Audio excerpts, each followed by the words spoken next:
Hello, you all.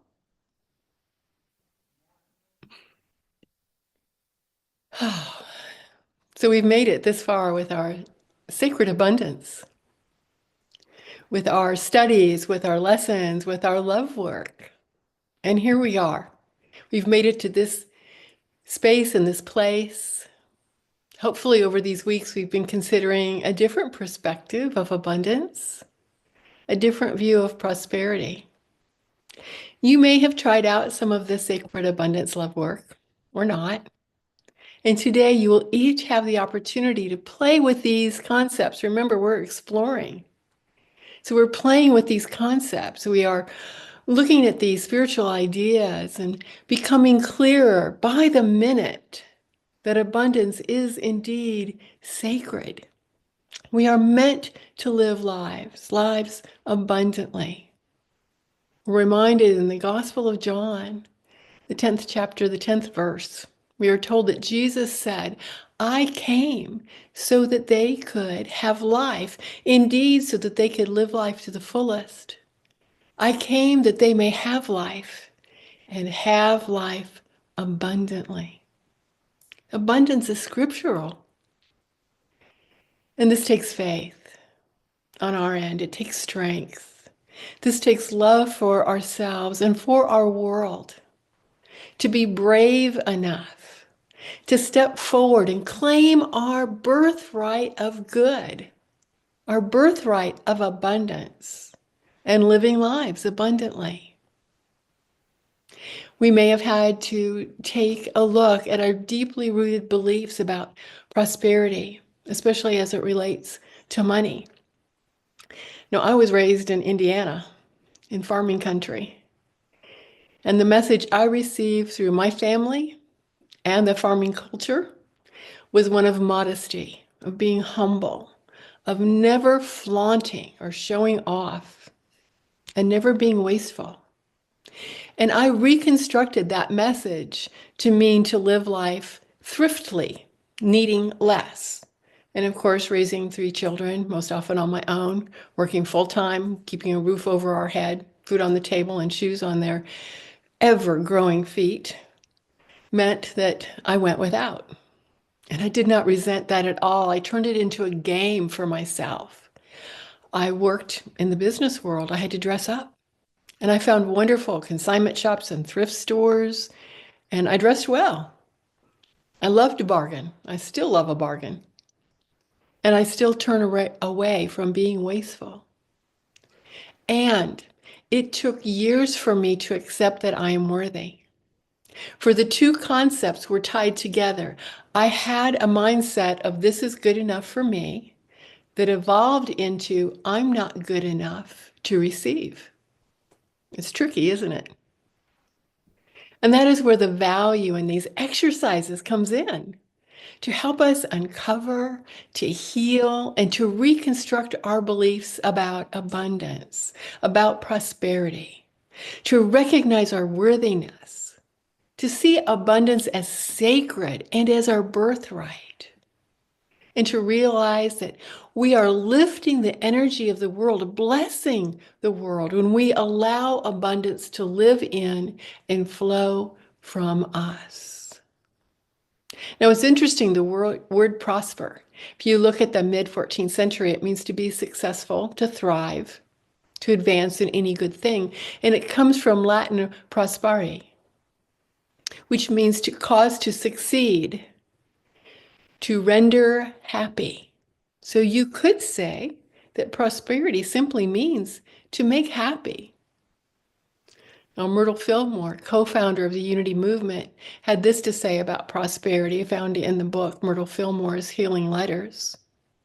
True prosperity is not only making money or putting out goods or developing property. It is determining what our own individual soul requires in order to cause it to unfold more and more of God.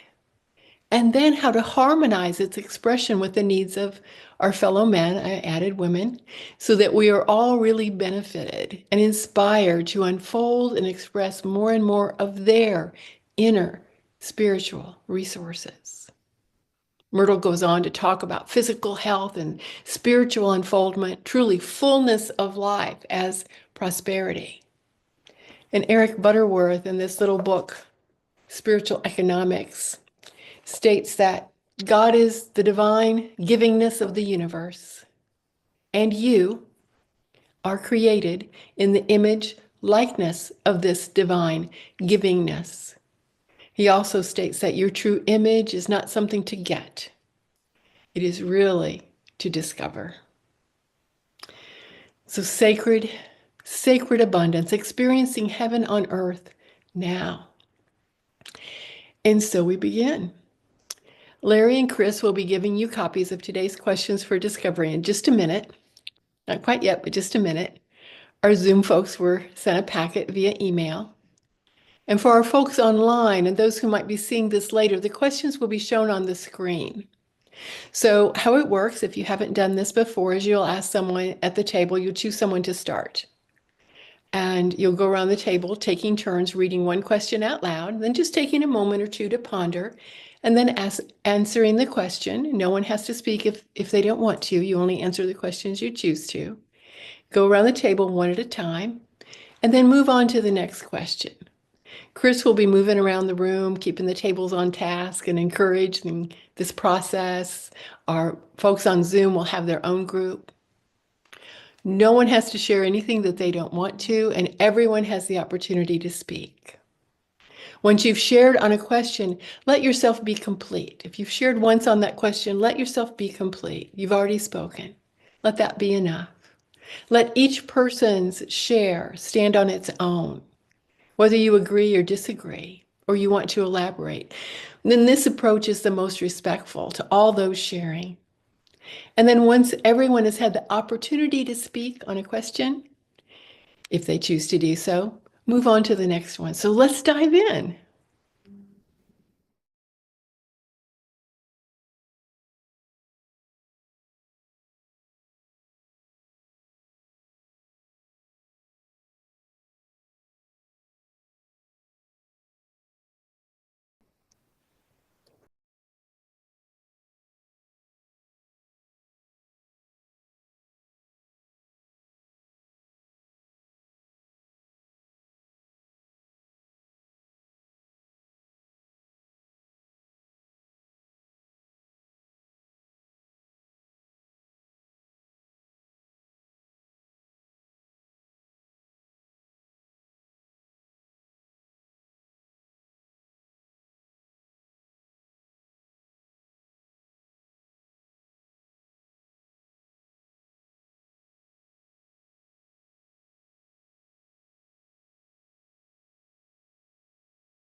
So let's go and let's take some time to share, and we'll go around. So just to know, every person at every table, every one of you in this room has a story to tell. You know, the events that we've lived through, our accomplishments, our disappointments, our hopes, our dreams, it's all part of each person's story. You know, the stories we carry in our hearts and in our minds shape our experiences of life and create the lens that which we see the world through. We grow deeper in spirit and express more of our Christ consciousness when we open our hearts and the stories to others, and we receive their stories back. In listening and learning, we grow stronger together. So please, let's all take a moment of just a silent prayer of gratitude to each person today who shared some aspect of their story with you, and to those that have received and acknowledged what you have shared from your stories. Let's just take a moment.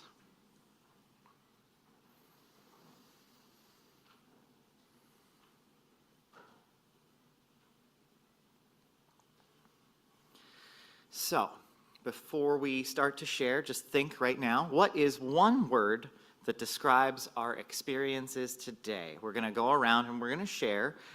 Today, though, we're going to start with the Zoom folks because we usually end with the Zoom folks. So we're going to start with them, and we're going to ask if anyone wants to share. You don't have to share. You can just share one word about anything that helps with your experience. So we'll start with our Zoom folks. Whenever we can hear them, we just can't see them just yet. Don't worry. Start. Okay, I'll start. All right. My experience was pure love. Pure love, nice. My experience was happiness. Nice. Excellent. Anybody else on Zoom? My experience was abundance. Inspiration. Nice. Community and connection. These are always great days for getting to communicate. Like, we actually get to connect with each other sometimes. Like, we always get to connect afterwards. Anybody else on Zoom? All right. Well, let's take it into the room, shall we? Let's go table by table. You don't have to share if you don't want to. Just a word that, a word that brought it up. What's the word that describes the experience today? We'll start with you guys. Humor and joy. Humor. Excellent. Table. Gratitude. Just raise your hand so I can see. Yeah. Feeling comforted.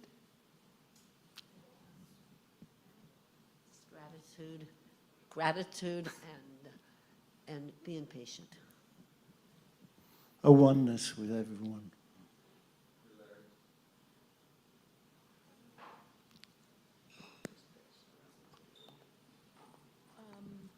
Vulnerability. Oh, that was loud. Yeah, sorry. I scared myself.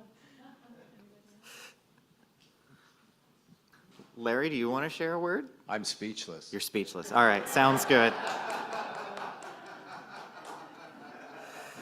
I was thinking of gratitude. Gratitude. Wonderful. All right. Well, thank you all for being a part of this experience together with all of us. So now let's take some time. Let's get ready to move into meditation. Get comfortable in your seats as we take these words, spoken affirmations into this time. Allow these words to imprint on our hearts and in our minds. Take that time, get comfortable in your seats. Sit a bit taller if you want to. Scrunch down, just get comfortable. Close your eyes.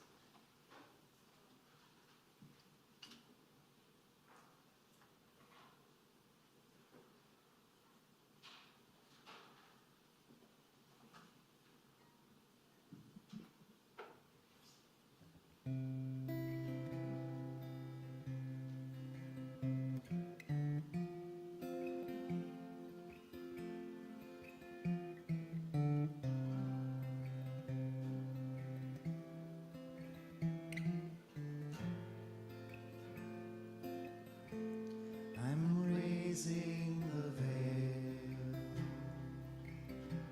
between me and my God. No separation, no distance at all. God is right here in my heart. God is right here in my heart. God is right here in my heart. I'm raising the veil.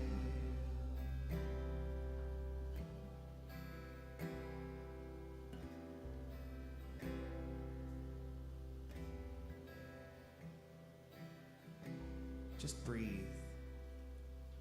Breathe deeply again. We allow our breath to carry us deeper into this now moment. To remain in the space of sharing and in connection. To lift the veil of our busy mind and error thoughts of separation. To affirm our oneness with each other and with all of life. to recognize the divine within our neighbor, and to see that divine reflected back to us. We move into this time feeling closer to one another, and in that closeness, we have touched the divine.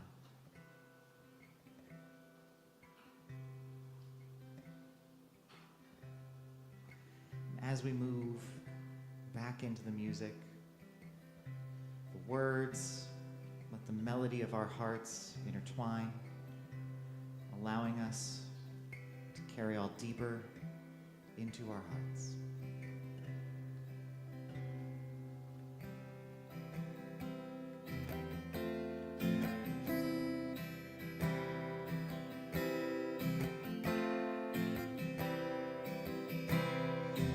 I want to know you. Oh God, I'm raising the veil. I want to see you. Oh God, I'm raising the veil. I want to feel you.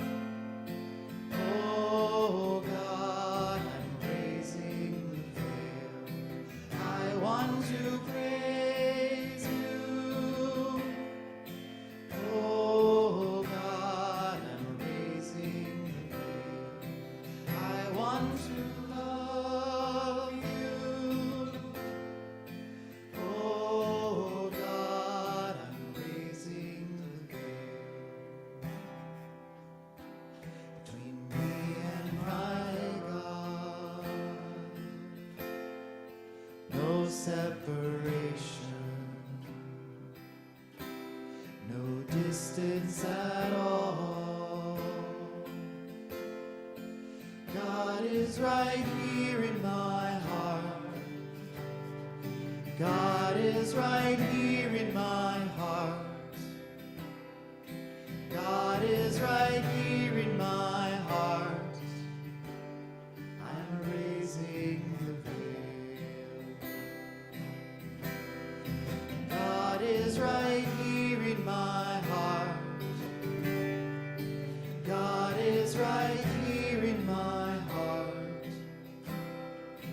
God is right here in my heart. I'm raising the veil. I'm raising the veil. So take some time, let's bring ourselves back to the fullness of the space. Just open our eyes as we're ready. And so it is.